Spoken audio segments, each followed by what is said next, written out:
La scène d'ouverture se déroule à Montauk, New York, où un chauffeur de dépanneuse nommé Gary arrive chez son ex-petite amie Maddie pour lui confisquer sa voiture. Il est révélé que sa voiture est en train d'être reprise, car elle doit des impôts fonciers sur une maison dont elle a hérité de sa mère. Maddie a 2 emplois, l'un comme barman et l'autre comme chauffeur UB, et perdre sa voiture signifie perdre sa capacité à travailler comme chauffeur UB. En conséquence, elle essaie de persuader Gary d'épargner sa voiture.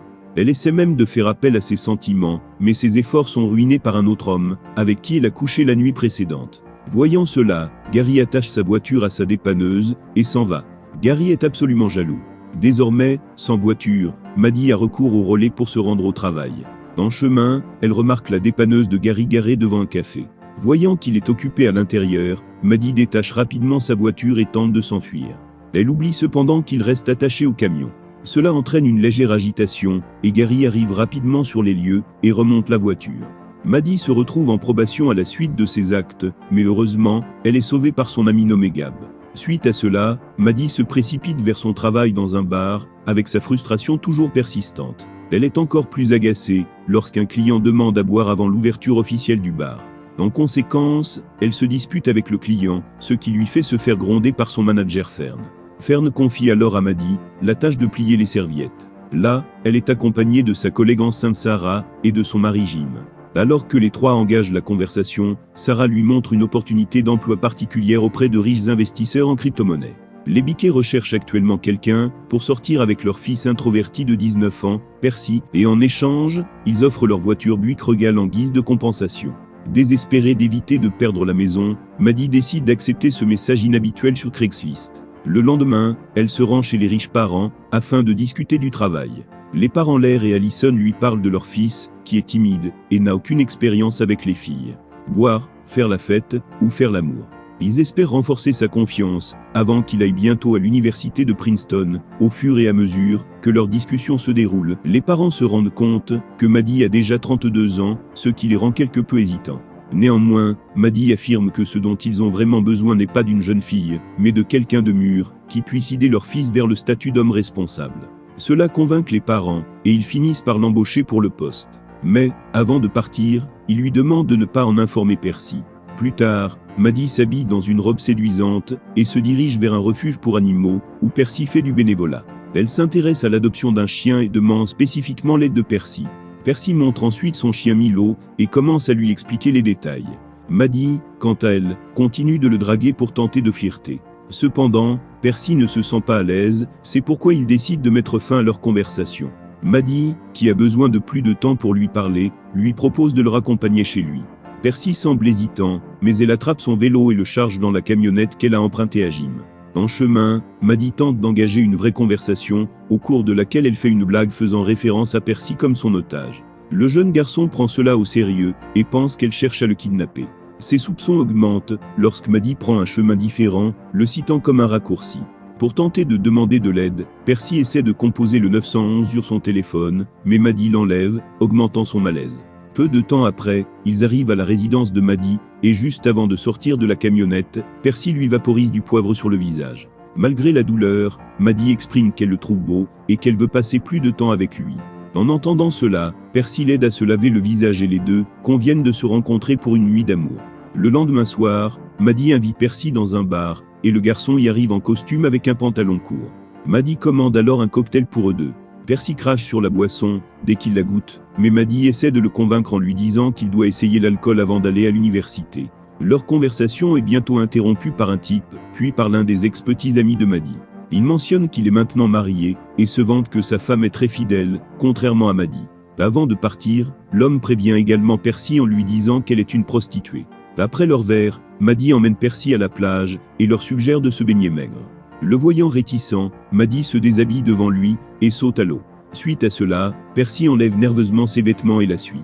Peu de temps après, un groupe d'adolescents ivres arrive et commence à se moquer de point ils essaient même de voler leurs vêtements et autre chose. Furieuse, Maddie sort de l'eau, nue, et combat les ivrognes. Elle les bat, et puis retourne à Percy. Après avoir été témoin de ces actes violents, Percy a peur de Maddie, et, par conséquent, il demande à être ramené chez lui. Cependant, elle affirme qu'il s'agissait uniquement de légitime défense. Ignorant ce sujet, Maddie essaie de l'embrasser, mais le garçon refuse, car il ne la connaît pas encore.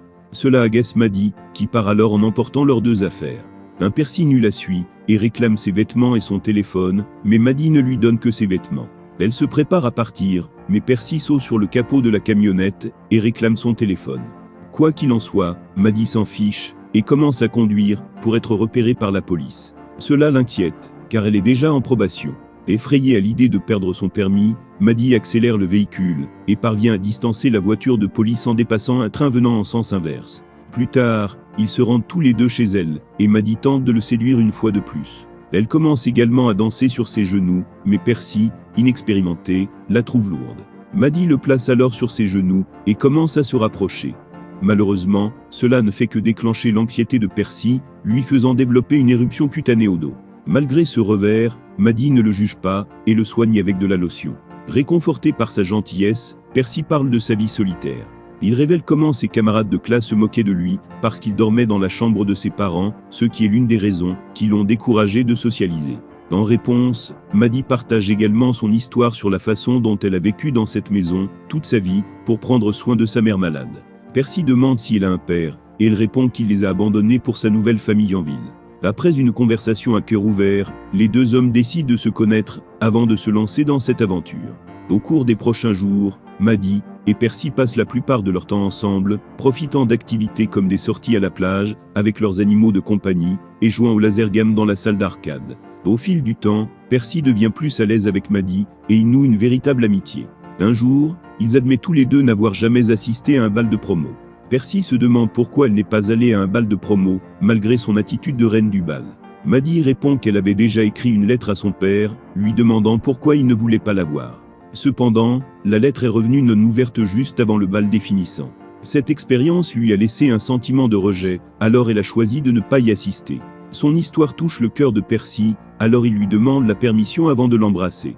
Ensuite, le duo rencontre l'ancienne nounou de Percy, Jodie, qui s'inquiète un peu de voir Percy avec une fille.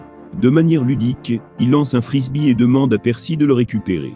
Pendant que le garçon est absent, Jodie demande à Maddie si elle utilise Percy pour de l'argent.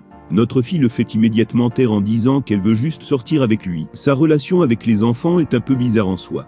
Plus tard dans la soirée, Maddie est à la maison quand on sonne à la porte. En y répondant, elle découvre son ancien camarade de classe Doucan, aujourd'hui agent immobilier. Il la met en garde sur les poursuites judiciaires liées à la reprise de sa maison, mais Maddie reste déterminée à le conserver. Le même soir, Percy récupère Maddie et sa limousine, et ils vont dîner dans un restaurant cher, le considérant comme leur soirée de bal de fin d'année. Tout en savourant leur repas, ils engagent une conversation animée, faisant de nombreuses blagues sales. Peu de temps après, Maddie, sachant qu'il aime la musique, l'encourage à jouer du piano. Bien que, d'abord nerveux, Percy rassemble son courage et joue la chanson Manité, captant l'attention de tous, avec son talent franchement incroyable. Il s'avère si bon, que toute la foule l'acclame. Percy revient alors vers Maddie, qui est sidérée, mais peu de temps après, il est approché par une amie d'école Nathalie. Après une brève conversation, elle l'invite à une fête. Maddie semble quelque peu jalouse de leur interaction, alors elle répond qu'ils sont occupés ce soir. Malgré cela, Nathalie lui fournit l'adresse de la fête avant de partir. Dans la scène suivante, Percy aborde le sujet de ses projets universitaires, et craint qu'il n'ait pas l'occasion de se rencontrer. Il demande si elle peut lui rendre visite le week-end, mais Maddie prétend qu'elle ne fait pas de longue distance. En entendant cela, le garçon est tellement bouleversé qu'il quitte le dîner et se dirige vers la fête de Nathalie, craignant qu'il puisse coucher avec d'autres filles et ruiner son travail. Maddie le suit à l'intérieur, mais elle le perd dans la foule. Alors, elle interroge les fêtards à son sujet. Au lieu de l'aider, les jeunes se moquent d'elle, parce qu'elle est venue à la fête des adolescents, malgré son âge. Finalement, Maddie parvient à localiser Percy dans une pièce avec Nathalie, mais il est malade, parce qu'il a pris de l'ibuprofène, avec de l'alcool. Inquiète, Maddie l'emmène aux toilettes et le force à vomir. Cela provoque une scène à la fête, alors le père de Nathalie les jette dehors. Mais pas avant que Percy ne la frappe accidentellement à la gorge. Sur le chemin du retour, Percy dit qu'il est prêt à coucher avec elle. Il prend des mesures préventives, mais en même temps, il lui avoue également son amour. Cela met Maddie mal à l'aise. Alors, elle l'ignore en disant qu'il est ivre, et qu'il ne devrait rien faire ce soir. Le lendemain matin, Claire et Allison sont heureux de constater que leur fils est désormais plus optimiste et extraverti, grâce à sa soi-disant petite amie. Cependant, leurs expressions faciales changent lorsque Percy partage sa décision de ne pas y aller. Princeton parce qu'il veut rester proche de Maddie. Les parents lui disent d'aller s'entraîner à la conduite automobile, pendant qu'ils appellent immédiatement Maddie. Elle prétend qu'elle ne peut plus continuer à faire son travail, parce que Percy s'est beaucoup trop attaché à elle. En réponse, Claire lui propose la voiture, si elle le convainc d'aller à Princeton, à leur insu. Percy connecte accidentellement le Bluetooth de la voiture au téléphone, et surprend leur conversation, ce qui lui brise le cœur. Il met un certain temps à se réconcilier, puis invite Maddie à dîner avec ses parents. Une fois arrivé, Percy essaie de faire discuter ses parents et Maddie. Cependant, ils parviennent d'une manière ou d'une autre à jouer le jeu. Peu de temps après, Percy reçoit un appel de son ami, alors il s'excuse du dîner. Les deux amis conduisent ensuite la luxueuse voiture Buick Regal jusqu'au bois, et détruisez-le. De retour chez lui, Percy se dirige directement vers sa chambre, avec tellement de colère, mais Maddie s'approche de lui pour lui poser des questions à ce sujet. Au lieu de répondre, Percy se penche pour un baiser, mais Maddie refuse. Il la presse alors de révéler la vérité, mais elle continue de mentir. N'ayant pas d'autre choix, elle accepte de coucher avec lui pour lui donner ce qu'il désire. Malheureusement, Percy ne tient pas plus de 10 secondes. Alors que les deux s'allongent l'un à côté de l'autre, il admet finalement qu'il est au courant de son accord avec ses parents. En entendant cela, Maddie lui présente ses excuses, affirmant que leur amitié était réelle. Cependant, Percy trahit n'écoute pas, et lui demande de partir. Ensuite, Percy confronte ses parents à la vérité, insistant pour qu'ils arrêtent d'intervenir dans sa vie et lui permettre de faire face au succès et à l'échec de manière indépendante. Maintenant que sa relation est terminée, Percy reprend sa routine normale et commence à passer ses journées dans sa chambre à jouer à des jeux vidéo. D'un autre côté, Maddie reçoit la Buick Regal endommagée en guise de compensation, qu'elle a commencé à utiliser pour son travail chez UB. Les passagers hésitent un peu à monter à bord, mais Maddie parvient à les convaincre d'entrer. Après plusieurs jours de dur labeur, elle gagne suffisamment d'argent pour rembourser ses dettes. Il n'est pas possible qu'elle gagne autant d'argent aussi rapidement. Elle célèbre joyeusement cet exploit avec Sarah et Jim. Cependant, sa joie est de courte durée lorsqu'elle apprend que Sarah et Jim déménagent bientôt en Floride, parce qu'ils n'ont pas les moyens d'acheter une maison à Montauk. Plus tard, Maddie prend le temps de réfléchir à sa vie et décide de corriger ses actes répréhensibles avant de passer à autre chose. Elle brûle la lettre qu'elle a écrite à son père, s'excuse auprès de Gary pour ce qu'elle a fait et prend la décision audacieuse de vendre la maison. Elle veut aussi se réconcilier avec Percy, mais il ne répond pas à ses appels ni à ses messages. En conséquence, elle se dirige vers la maison de Percy, seulement pour apprendre qu'il visite son université avant de s'y inscrire. Maddie se rend ensuite à Princeton et lui présente ses excuses pour la trahison. Quand Percy essaie de partir sans l'écouter, elle saute sur le capot de la voiture. Malgré cela, il commence à conduire, comme elle le faisait autrefois. Incapable de voir, Percy heurte quelque chose qui fait prendre feu à la veste de Maddie. Paniqué, il se dirige vers la mer pour éteindre le feu, puis se précipite pour l'aider. Au lendemain de cet événement, Maddie n'est pas morte, ce qui est fou. Les deux se réconcilient enfin et partagent un câlin émotionnel. Pendant que la voiture est remorquée, le duo s'assoit sur la plage et partage ses projets d'avenir. Percy va à Princeton, tandis que Maddie déménage en Californie. Ils promettent cependant de rester amis. Par la suite, Maddie décide de vendre la maison à Jim et Sarah pour qu'ils n'aient pas à déménager en Floride. Dans la scène finale, Maddie propose à Percy un trajet personnel en UB jusqu'à Princeton en route vers la Californie. Elle révèle également qu'elle a adopté Milo. Le film se termine alors que le duo quitte la ville pour commencer un nouveau chapitre de leur vie.